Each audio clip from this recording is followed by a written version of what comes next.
Donald Trump slammed the White House for a Wall Street Journal report because it claimed the Obama administration paid $400 million to Iran for the release of the American hostages. This story is out there, and it continues. Listen to this, Colonel. I want to get your reaction.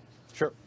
Took $400 million, put it in airplanes, and flew it over to Iran. Folks, how stupid are we? How stupid are we? I wonder what happens with that $400 million. I wonder who ends up getting it. The deal we made with Iran, and that probably was hostage money, to get hostages out for $400 million, because it was exact timing.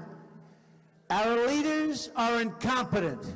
Was this money ransom for the folks that were released? No, it was not. It is against the policy of the United States to pay ransom for hostages.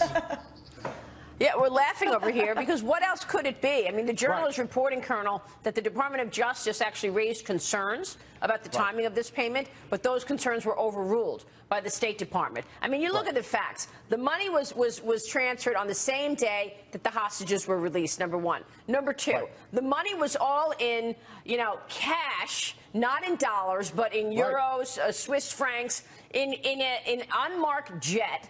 I mean, you might as well put it in a paper bag and put it under the table for drug money. Why? Why all the secrets if it was all on the level? And number three, the Iranians immediately called it ransom in their publicity. Well, exactly. I mean, this is an international version of the brown bag being passed across the table during a lunch. So what you see is absolutely correct. It's beyond the pale that they're trying to lie about it. If DOJ says it looks like ransom, it's ransom. If the Iranians say it's ransom, it's ransom. It is. This is not the first time, Maria, they've done this. They actually did this for Bergdahl. It was kind of brushed under the rug. For the Bergdahl exchange, they actually paid Qatar something on the order of $1 billion+ to basically take the Taliban 5 as part of the Taliban part of the exchange of Bo Bergdahl. And the fact is, we don't know where that money even went. We think some of that went back to the Taliban. Yeah. So what happens now, when this happens, the money goes out to places like North Korea for initial research, at least in the case of nuclear research, in the case of the Iranians. This is not a good deal. This is what it appears to be is exactly what it is. Yeah, and we know that it's probably going to terrorism, because this is the leading state sponsor of terrorism.